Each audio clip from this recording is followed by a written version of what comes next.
Haya, karibu sana. Hii ndio ile siku basi ambayo kijana Choi amechagua kwamba atamuomba mpenzi wake akubali wafunge ndoa. Anamwambia nimekuleta hapa, lakini hapa si parahisi kabisa kupata meza. Hebu nipongeze kwa kunipiga busu. Bwana wewe umechanganyikiwa. Kula kwanza hiyo. Mtoto wa kike mrembo kwelikweli. Hata akicheka tu 민채야, unapagawa. Sasa akaanzia mbali. Kwanza anamuita kwa jina lake Minchae. Halafu anahitaji mkono wa mrembo huyo. Sasa binti akiwa anasubiria, akaanza kuona kwanza kauzi kanafungwa kwenye kidole. Kijana alifanya kwa mbwembwe zote. Pete inapitishwa kwenye uzi ule ili ishuke kwenye kidole. 뭐하세요 지금? Jia anamwambia unafikiria nini mwalimu? 이건 아니. Una matatizo gani kwani? 왜 반지는 Kwamba utatumia njia hiyo? Unataka uweke kwenye ice cream pia? 이런 것만 모아놨냐? Mbona mawazo yako kama ya kishamba shamba hivi? We bwana, hebu niache bwana. Mr. Choi. Kwa hiyo unataka kabisa kumwomba yule mrembo mfunge ndoa, si ndio? Hebu niambie idea yako nyingine. Hebu subiri kidogo. 좀 괜찮은 것 같아. Mbona hii kama sio mbaya sana hii? Sasa aliona hii ndo anatuonesha kidogo kwamba itakuwa ni kama ameweka kijitambaa fulani katika buti ya gari, alafu akifungua inasema will you marry me. Sasa hii hayo yote ni mambo anayawaza Mr. Choi pamoja na Jiha. Basi wakati huo ghafla inaingia message. Hawa jamaa wanaitwa Zuka. Ni wale wanaokodisha magari. Sasa ni kama wakiwa wanajadili hapa na Jiha. Sasa Jiha anamwambia kumbe wewe gari huna. Ukikodi gari alafu mkadaiwa gari ya watu, itakuwa ni shida. Sasa hebu weka akilini mambo haya mawili. Bado kidogo utafanikiwa. Na labda tafuta sehemu iliyojaa watu. Halafu umuombe mfunge ndoa. Yani umwambie atakubali umuoe mbele ya watu. 그걸 아는 게 제일 힘든 거. Anasema sasa miaka 8 mmekaa pamoja bado unashindwa vitu kama hivyo. Sema hilo ndio jambo gumu zaidi kwangu mimi. 여자들만밖에 더 나와요? 안녕하세요, 지야. Sasa kidogo wakati wakiwa wanapiga story, anakuja boyfriend wa Jiye anaitwa Yuka. 내가 지금 제일 듣고 싶어. Basi stories zikaanza. 맞죠? 이런 Mr. Choi. Ngoja kwanza nipige msosi. 제가 제일 듣고 싶어하는 Hivi ni kitu gani ambacho Minchae atakuwa anahitaji kusikia zaidi? Kijana anataka siku ambayo atamuomba mwanamke yule wakubali kuoana iwe ya kitofauti. Sasa huku ndo kazini kwa mpenzi wake anaitwa Chaego, binti huyo. Yuko na bosi wake. 말씀하세요. Sasa bosi, si niendelee kupanga hapa, naomba endelea. Nafikiri hapa tungeweka viti kama vya kwenye sinema. 쪽에 배치한 건데. Nafikiri sio mbaya. Hasa wale ambao wanakuwa wako huku nyuma wamekosa viti ili wapate kuona mbele.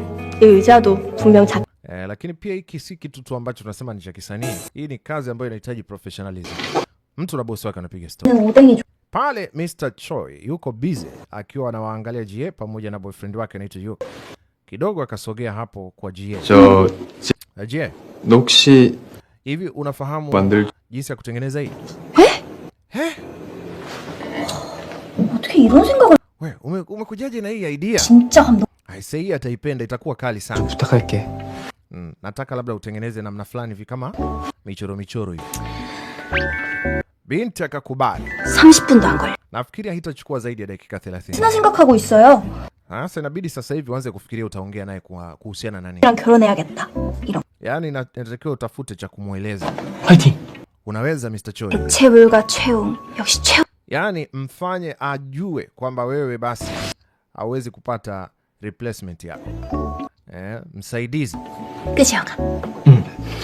Au wakuchukua nafasi yako. 근데 너 아까부터 Sasa akaambiwa unatakiwa uwe unajua. Sababu kumwoa mwanamke inatokana kwanza na confidence ulionayo juu yake. Anamwambia hii ataipenda sana. Na chochote ukikwama mimi nitakusaidia. Akawa amechorewa picha. Sasa jioni wakiwa pamoja na mpenzi wake. Maana yake sasa mpenzi wake akaanza kuchagua. Anamwambia hii nimeipenda. 주인공 쥐가 unaona hizi story. Yaani, aka kapanya aka. Wanaongea habari za panya, jinsi ambavyo wanajichanganya. Basi ni stories za hapa na pale. Kwa hiyo nini kikatokea? 사람들이 하나둘 Yaani alijaribu kuvaa mask ili awe kama watu, lakini wakamshtukia. Unajua kila mtu ana utambulisho wake. Sasa hawa panya walivaa hivi sura za watu ili wakusudi wafanane na watu, lakini binadamu wakashtukia. Hebu jaribu kupiga picha hiyo kichwani. Story wanazopiga ni za kawaida tu. Unaona, nimewaza sana juu ya jinsi ambavyo ndoa yetu itakuwa kila ninapoangalia hiki. 하지 말고 Kwa hiyo unasema kwamba tusijali sana. 결혼을 하자면? Tufanye kitu ambacho kitaendana na sisi eh? Sasa haya, weka mkono wako hapa. Hebu tulia kwanza bwana. Jamaa anataka wamalize haraka haraka kuongea, apate chakula cha usiku. Haya, tunaendelea mbele. Tazama hapo. Hapa ni kazini kwa bibie anaitwa Chaego. Ndio bibi harusi mtarajiwa.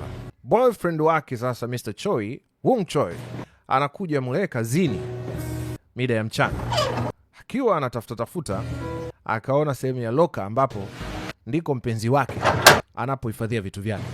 Sasa kumbuka ni ofisini kwa mpenzi wake. Bosi wa yule bibie akamkuta, wewe unafanya nini? Uruhusiwi kugusagusa vitu hapa. 직원이요. Akasema lakini mbona hapa imeandikwa jina la 그 Chaego? Akasema hapa umesoma hapo upande wa pili. Hapa unaingia staff tu. Lakini akakumbuka, utanisamee by the way, episode iliyopita nilichanganya, akasema mdogo wake alimuona mpenzi wake na mwanaume ambaye hamjui. Sasa amerudishwa na gari siku hiyo nyumbani. Akamuuliza, akamwambia yule ni bosi wangu tu. Kama vipi nikakutambulisha? 준비되어 있어요. Sasa wewe unakuja mpaka huko alafu unajua kabisa huko hawaruhusiwi ambao sio wafanyakazi. 그런 건 아니고요. Lakini mimi siko hapa kwa ajili ya maonyesho bosi. 고민채라는 직원. Hebu nikuulize, una mwajiri wako ambaye umemwajiri hapa, mfanyikazi anaitwa Min Chaego. Sasa binti huku hajui kama boyfriend wake amekuja. Kabidi bosi amuulize, wewe ni boyfriend wake? Akamuuliza, kwani vipi? Mbona kama umeniuliza hivi? Jamaa akamshusha, akampandisha, naona huyu kavaa makoti hivi, anaokotaga makopo ni. Sasa angalia, akamwambia sikia. Kwanza kabisa kijana huruhusiwi kufika huko hata kama wewe ni boyfriend wake na Min Chaego. Akasema nimeelewa, samahani sana. 그럼 기다려. Haya, msubirie. Lakini nenda ukamsubirie nje. Haya basi, analazimika kwenda kumsubiria nje. Hii maana yake ni kwamba haikwepeki. Bosi anaonekana ana jambo lake au ana lake jambo. Wakati binti anatoka kazini akamwona. Vipi, nimeipenda ile idea yako. Hapana bosi. Ile ilikuwa ni kukusaidia majukumu. 좋겠어요. Boyfriend wako anaonekana ni mtu mwenye bahati. 사람이 여자친구라. Ni mtu ambaye amepata binti mrembo. 인턴십도 불안. Ningekuwa yeye, ningekuwa nahakikisha nalinda mzigo, nachunga mahusiano. Kamwambia vipi, kwani mbona hivi? 인체시 좋다는 남자들 줄. Unajua kuna wanaume wengi tu ambao wewe unawavutia. 저기 실장님. Samahani bosi, umemaanisha nini? 민체. Kusema nachomaanisha, wewe ni mtu mzuri sana. Usifunge milango. Wako wanaume pengine bado wanakuhitaji. Utapata anayekufaa. Nitapata anayenifaa. 지금 제 Boyfriend wangu ndio anayenifaa. Alimjibu moja kwa moja bila aibu. Nisamee, labda pengine nimevuka mipaka. Huku akijichekelesha. Anamwambia sasa, umesema ndo unatoka? Basi nikupe lift hadi nyumbani. Akasema hapana, mara ya mwisho iliniletea shida kidogo. Lakini sasa mimi naenda njia unayoenda. Twende bwana, ngoja nikusaidie mkopo. Kashaung'ang'ania, katangulia. Unaambiwa wakati huo Choi akatokea. Kasha mind. Alimuita tu binti Chaego. Alivyogeuka sasa kawafuma. Jana aliletwa na bosi mpaka nyumbani. Leo anamkuta bosi anabeba pochi. Sasa ndipo anajisemea kimoyomoyo, ndoa huwa inaamuliwa na maamuzi ya kujiamini. Ikiwa nimejionea haya mapema, ni nini ninachotakiwa kufanya? Mimi jina langu naitwa Michael Lukindo, Mr. Informer.